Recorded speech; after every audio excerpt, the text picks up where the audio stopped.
parle de faire venir la force parce que c'est de l'entrave, enfin ils sont des grands mots. Donc essayez aussi de dissuader vos collègues qui vont descendre, qui vont essayer de prendre leur service, parce qu'ils ne se rendent pas compte dans quelle galère ils vont se mettre. Nous, on leur a demandé de ne pas sortir. Bon, voilà, c'est très bien. Pour l'instant, il faut essayer de les empêcher de sortir. C'est les deux syndicats qui sont contre la grève qui leur a demandé de ne pas sortir. On va voir s'ils sortent, on va être vigilants. Voilà. Et il faut vraiment mobiliser maintenant, parce qu'ils parlent de faire venir la force et de vraiment faire quelque chose de fort. Donc il ne faut surtout pas lâcher maintenant. Donc mettez-vous dans tous les points stratégiques, empêchez les gens d'aller démarrer les véhicules. Et on va essayer de tenir toute la journée comme on a prévu. Exactement. Allez, faites-vous entendre un peu, bordel! Et attention, collègues, que ceux qui sortent, c'est pour casser la grève, mais c'est leur emploi aussi qu'on préserve. C'est pas que le nôtre. Donc c'est facile de se cacher.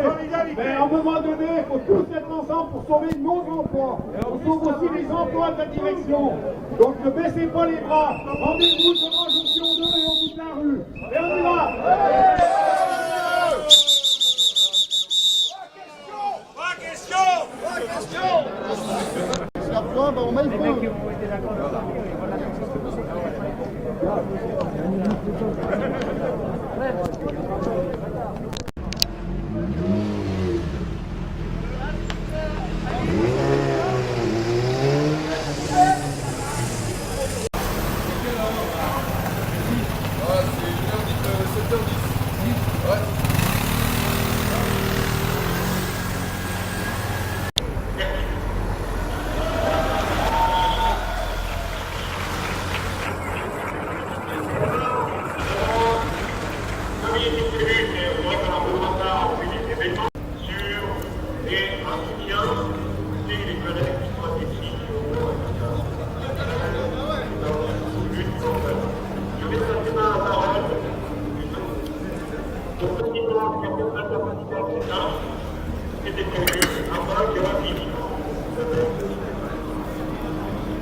Ils attendent qu'une chose, c'est qu'on se rassemble dans un coin, puis on va essayer de faire des...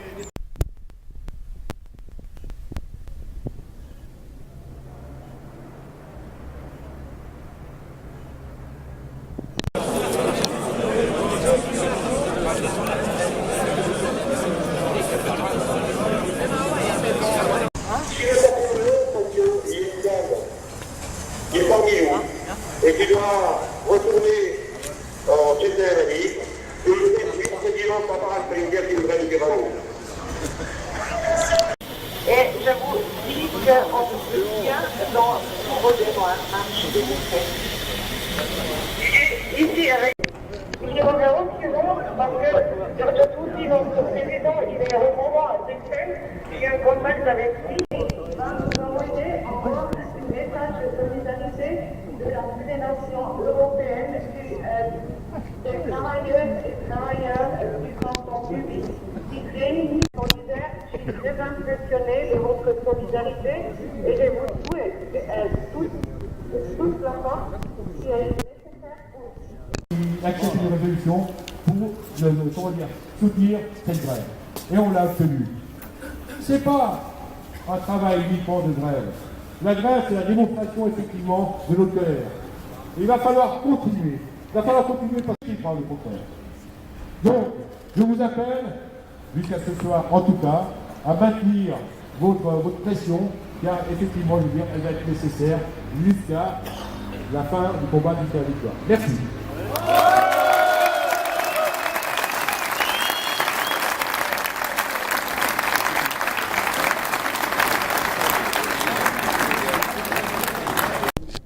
Ah, bah, M. Bartassia veut sanctionner les grévistes, tiens donc.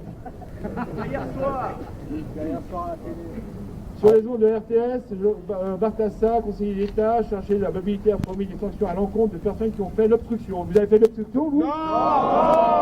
Vous avez fait l'obstruction, oui, contre la destruction des emplois. Il a déclaré, en aucun cas, je ne peux comprendre ceux qui agissent de la sorte et qui sont une minorité. Bartassa a précisé qu'il était en discussion avec son conseiller d'État Pierre Maudet pour éventuellement faire intervenir la police devant les dépôts des TPG. Les négociations pour mettre en place un service minimum se poursuivront ce mercredi entre la direction et les grévistes. C'était 11h40. Oh, mais ça a changé depuis 11h40, oula. Non, mais C'est maintenant. Alors, Ça fait 8 minutes. ça fait 8 minutes. C'est 11h48 là. Monsieur Bartassa a un train ou un bus en retard. Ouais, c'est comme vous. il n'a pas de bus, il est en Harley. Il est en Harley Davidson, le Mais gars. écoutez, faut soit sérieux. Le service minimum. Le service minimum. Soi-disant qu'on a rompu la confiance, il a rompu la confiance avec les syndicats parce que nous n'avons pas appliqué le service minimum. Premièrement, je vous l'ai dit, il n'y a pas de confiance qu'il y a à avoir. Et deuxièmement, le service minimum n'a jamais été discuté avec qui que ce soit. Qu'on arrête de raconter des histoires à cette République. Comme il disait hier, on ne comprend pas les grévistes parce qu'il y a des discussions. Il n'y a pas de discussion. Les seules discussions qu'il y a, c'est entre le conseiller d'État et la direction. Mais avec le personnel, il n'y a jamais eu des discussions, qu'on se le dise. Sur le service minimum, il n'y a jamais eu de discussion. C'est une vue de l'esprit de la direction. Elle dit, elle signe, et ils discutent, ils négocient, ils signent le contrat, et puis c'est nous qui on devrait appeler le contrat qui signe. Mais c'est quoi cette histoire? De quoi on parle là? Non, non, le service lui-même n'a jamais été mis en place et accepté ou même discuté avec les syndicats, que ce soit dit. D'accord? Monsieur Bartassa, eh ben oui, Est-ce qu'aujourd'hui, il est normal que des centaines, voire un millier de personnes, je veux dire, le personnel des TPG, demandent qu'on les écoute et on envoie comme personnel interposé la police? Ben non. On n'a jamais vu ça. On demande la discussion, il nous envoie la police. La prochaine fois, on lui rendra peut-être pas la discussion, il dira, allez, à un moment donné, il faut qu'il soit sérieux. Ceci étant dit,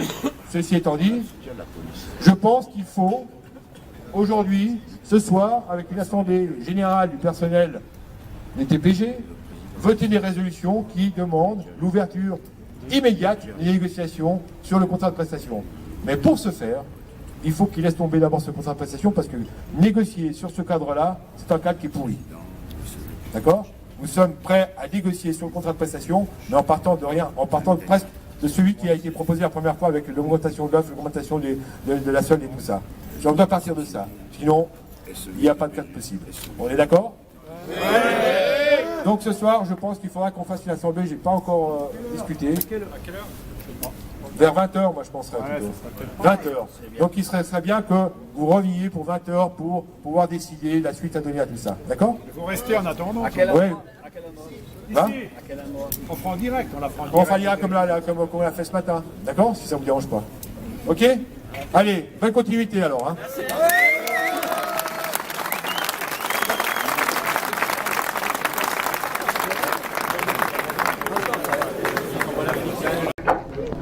Mais on attend toujours un débat avec la direction.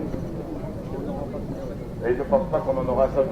La seule chose que je peux vous dire, c'est qu'il a dit comment il a dit. Ah, restez mobilisés. Mais restons mobilisés, c'est très important, parce que si on ne sort pas, il faut être là pour leur montrer qu'on est mécontent. Ok? La prochaine négociation que vous aurez avec la direction, ça sera bien sûr le premier point de négocier si jamais...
Et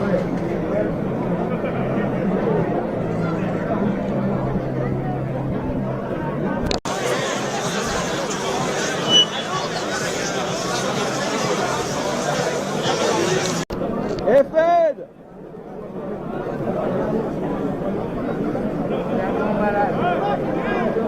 C'est que t'es un grand malade. Ouais.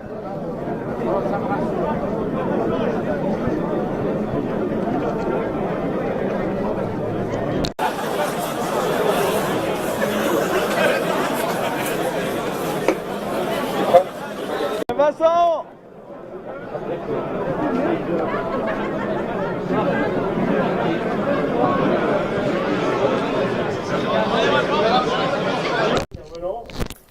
Certainement, vous l'avez déjà entendu, c'est Gilbert D'Alessandro, le président PPT, parce que vous l'avez entendu, mais au Bachel, ils l'ont pas entendu, et j'aimerais bien qu'il s'exprime aussi pour nos camarades du Bachel. Plus fort! Voilà, alors, chers collègues, je vais répéter ce que je vous ai dit tout à l'heure. Moi, ce qui me touche, c'est votre regard. Et dans votre regard, on voit cette détermination. Dans votre regard, on voit cette lutte qui est légitime. Et vous avez raison. C'est pas normal. Quand on voit votre slogan, pas question, non, pas question, qu'on touche aux travailleurs du transport public. Ça, c'est pas normal. On ne doit pas vous toucher. On ne doit pas toucher le transport public, et encore moins les travailleurs. On demande un peu de respect. Et lorsqu'on entend un certain Lucher à la radio ce soir, je me pose la question quel respect il a. Aucun. Recevez en tout cas de la part de toute la VTT et de tout le comité du SEV un entier soutien. Et de plus, je viens de Fribourg, je vous l'ai dit, vous êtes à quelque part un peu un exemple. Parce que prendre cette décision, ça coûte, et il faut être courageux. Alors au nom de tous les conducteurs, déjà je peux le faire au niveau romain, et même au niveau national, même les Suisses alémaniques vous admirent. Alors merci beaucoup, et courage, et pas question qu'on touche un peu.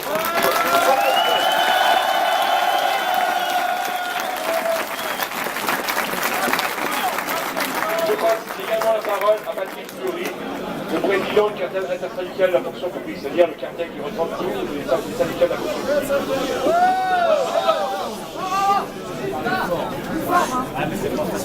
Alors ce matin, j'ai croisé une poignée d'entre vous. Ce soir, vous êtes beaucoup plus nombreux. Et c'est une journée riche en émotions et forte en événements. À vous tous qui êtes ici présents ce soir, je vous dis une seule chose, respect. Parce que vous le méritez, vous êtes forts de votre action.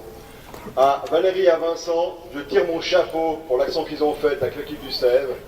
Et pour ce qui va venir, de l'action à venir, sachez une chose, le cartel intersyndical sera toujours à vos côtés pour vos actions.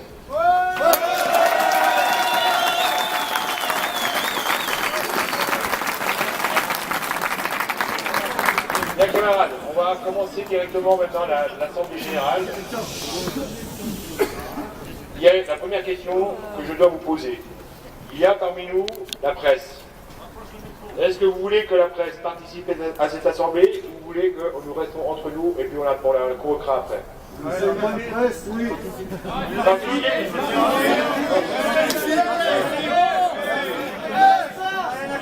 n'a rien à cacher.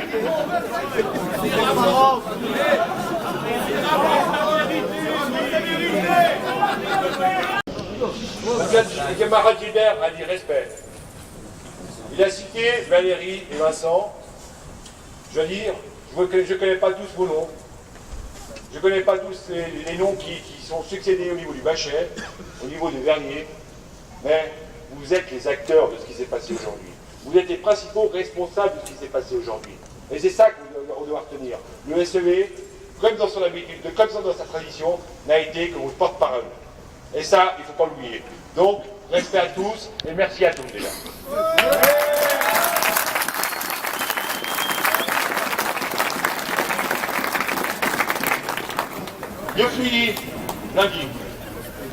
Depuis lundi, lorsque le SEV, suite à la consultation de ses membres, a décidé de mettre en avant une journée de grève, aujourd'hui, il y a tout qui s'est succédé.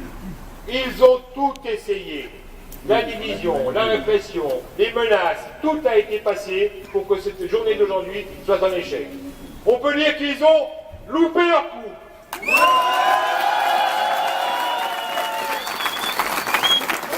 exactement le contraire qui s'est passé. Plus il provoquait, plus on se renforçait. Et plus il menaçait, et encore plus on se renforçait. Et aujourd'hui, il doit tirer une leçon de ce qui s'est passé. Il doit tirer une leçon de ce qui s'est passé, parce que nous avons tiré une leçon. C'est qu'unis, nous sommes forts. Et il doit comprendre cela. Balthazar, depuis hier, c'est pratiquement qu'il nous ignorait. Le SEV est minoritaire, des groupuscules de fomentateurs, d'agitateurs et tout ça. Qu'ils le sachent. Le SEV ne représente pas les agitateurs. Le SEV représente ses membres. Et il est fier de représenter ses membres. Monsieur Balthazar, aujourd'hui, vous avez vu, voilà, plutôt disons, vous n'avez pas vu les 400 véhicules qui ne sont pas sortis des dépôts. Et ça, c'est une leçon que vous devez apprendre.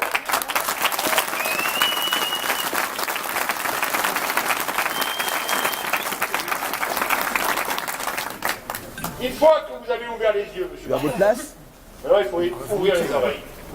Ouvrez les oreilles pour écouter ce qu'on va vous dire.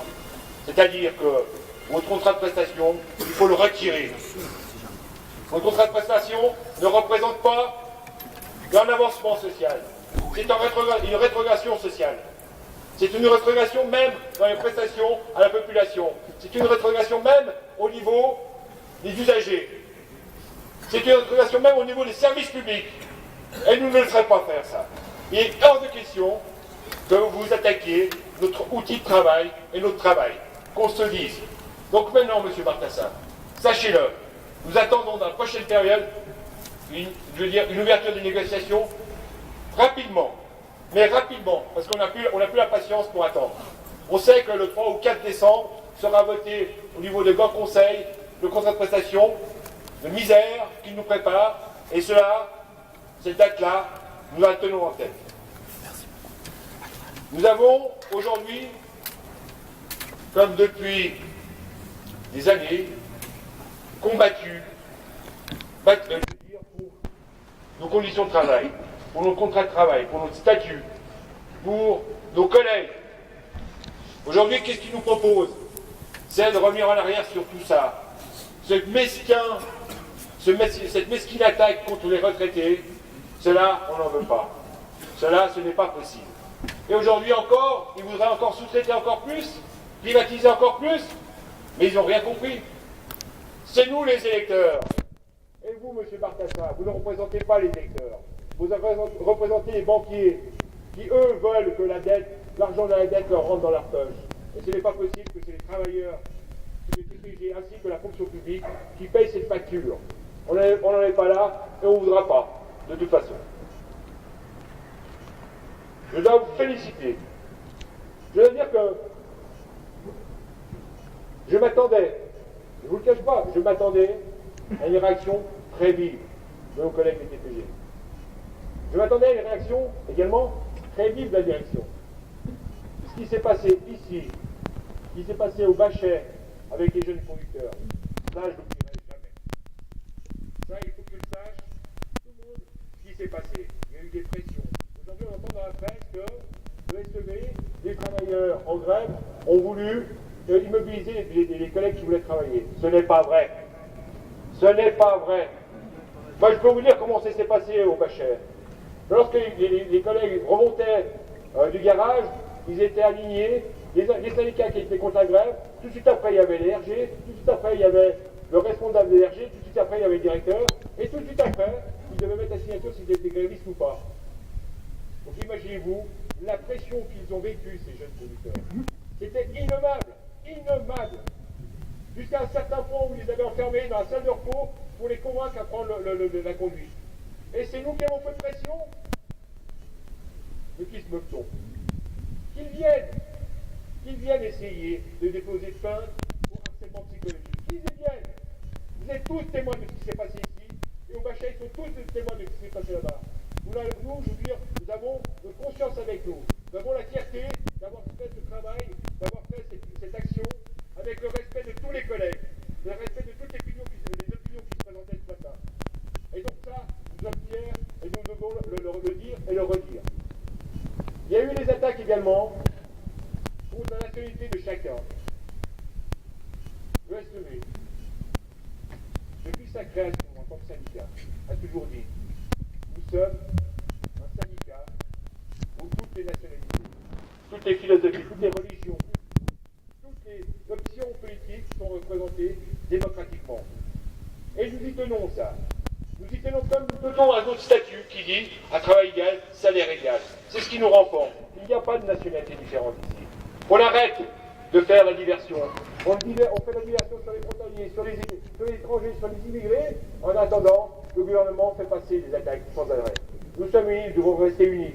Nous ne devons pas entendre les chantres de la division à travers l'immigration, etc. Vous savez, je ne sais pas si on vous l'a dit hier, le comité du SEE a été pris pour cible sur Facebook, où on demande la tête des meneurs des grèves. On n'a pas peur. On n'a pas peur. On n'a pas peur parce que nous avons fait notre travail avec, surtout, l'appel de nos collègues. Nous n'avons pas fait ça de notre tête. Nous avons fait des démarches démocratiques, des assemblées générales. Nous avons fait des consultations depuis des mois, avec, bien sûr, et on le savait, une certaine, je dirais, impatience de nos collègues. Et nous avons fait le travail nécessaire pour que cette grève, aujourd'hui, soit faite dans le plus grand respect de la démocratie. Et ça, nous en sommes fiers. Bien, camarades, nous avons discuté au sein de nos comités pour la suite à donner à cela. Nous avons fait un travail aujourd'hui qui a été puissant, mais également fatigant. Je sais que parmi vous, il y en a beaucoup qui sont sous perfusion d'adrénaline. D'accord, grave. Grave. Je sais que parmi vous, aujourd'hui, il y a une euphorie. Je sais que parmi vous, il y a une allégresse. Je sais que parmi vous, il y a la volonté de continuer.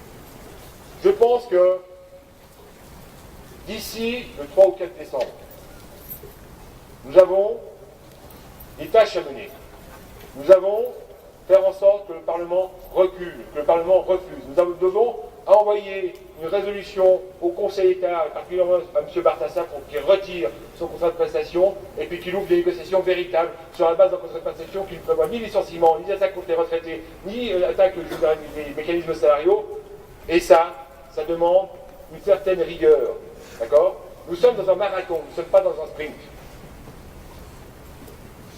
Nous sommes sur le point d'avoir fait, je dirais, vaciller, et je pèse mes mots, hein. Je pense que le siège de M. Bartassa vacille aujourd'hui.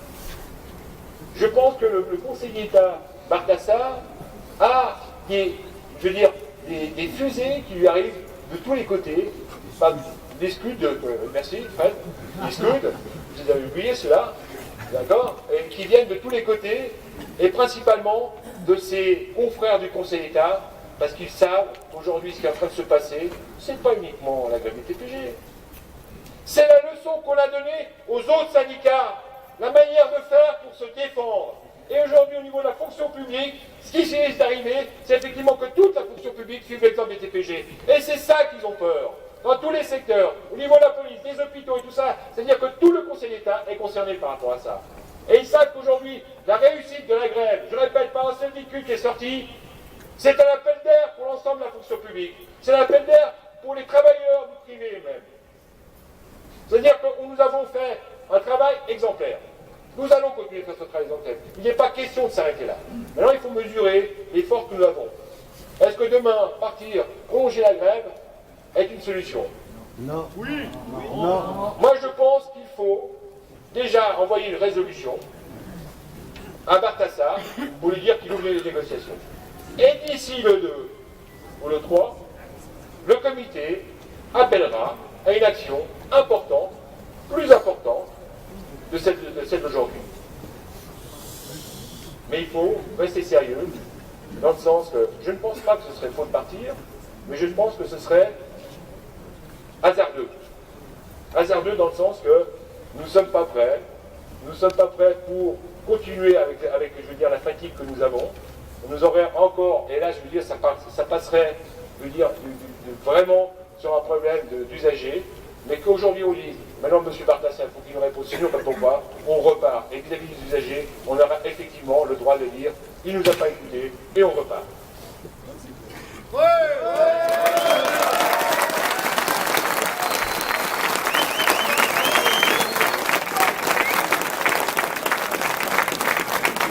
que je vous propose, c'est vous soumettre 2 résolutions.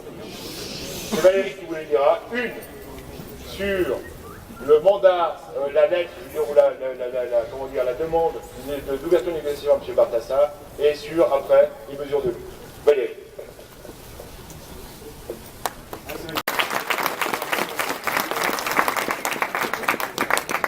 Alors, nous envoyons cette résolution à M. Bartassin.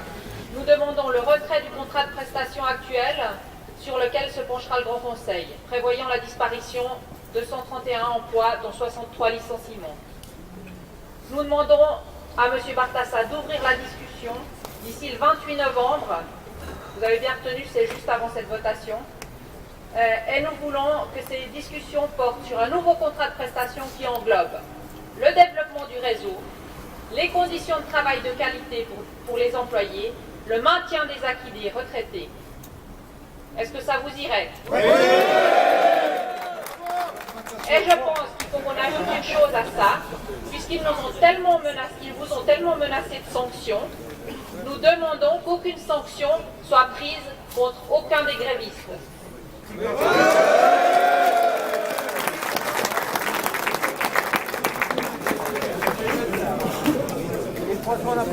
Voilà, je vous propose que ceci, qui est rédigé, nous l'envoyons directement au Conseil d'État à M. Bartassin, et puis nous attendons sa réponse. Oui, nous allons voter. Hein. Donc c'est bien clair, tout le monde a bien compris ce que j'ai pas fait. Hein. Alors ceux qui sont pour cette résolution, lèvent la main. Les 2 mains.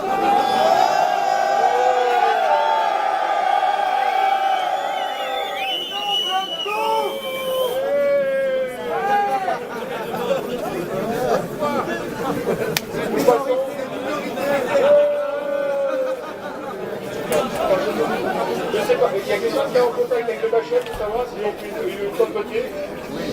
C'est bon? Ah, il dit oui, mais c'est non. Oui, mais non, quoi. Allô, quoi.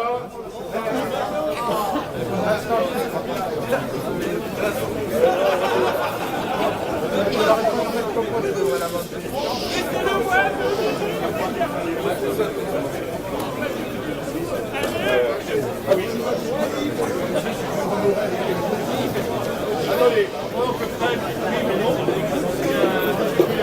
On va essayer de parler. Alors, on m'a dit qu'il fallait dire quelque chose. Donc je vais vous dire que cette nuit, j'ai pas beaucoup dormi. C'est pas grave pour vous, mais pour moi c'est important. Je comptais les personnes qui devaient être là. Je disais tiens, il y en aura peut-être un, il y en aura peut-être 2, il y en aura peut-être 3. Mais ça fait chaud au cœur de vous voir. Et je pense qu'on a fait un sacré record. On a 428 véhicules. 428 véhicules sont restés au dépôt. Et ça, même dans mes rêves, j'y aurais jamais pensé.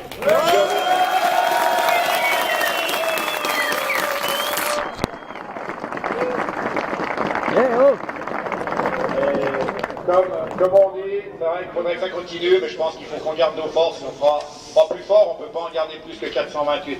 Mais on fera 428 beaucoup plus longtemps s'il faut. Merci, messieurs. Et mesdames.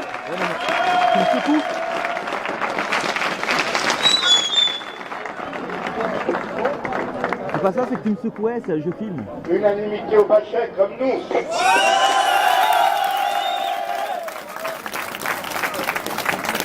Donc maintenant, Valérie va vous présenter la deuxième résolution. Elle n'a pas la deuxième résolution, Valérie? Mais si, alors c'est moi qui vais la présenter, la deuxième résolution. D'accord.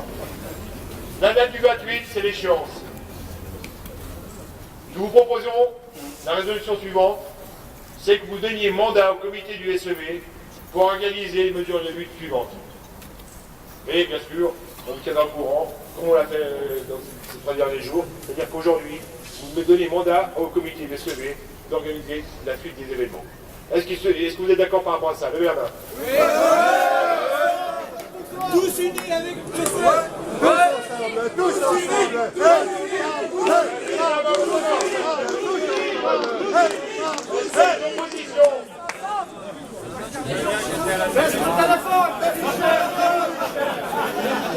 as pas l'ascension? Ok. On vous promet, comme d'habitude, comme dans notre habitude, de vous tenir au... Oui, le machin. Le machin, comment pour la deuxième résolution? Pas d'abstention, pas de quoi. Impeccable. Ils sont d'accord.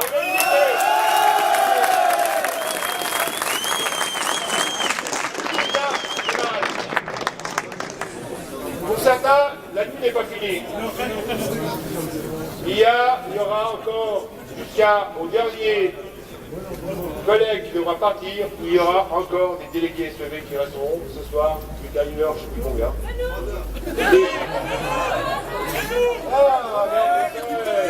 Voilà.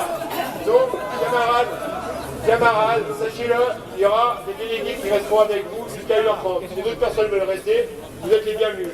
Oui, oui. C'est pas grave, c'est très bien. Il y a tout le monde qui est délégué, tout le monde a fait tout le travail, tout le monde a été acteur. Oui, sachez-le.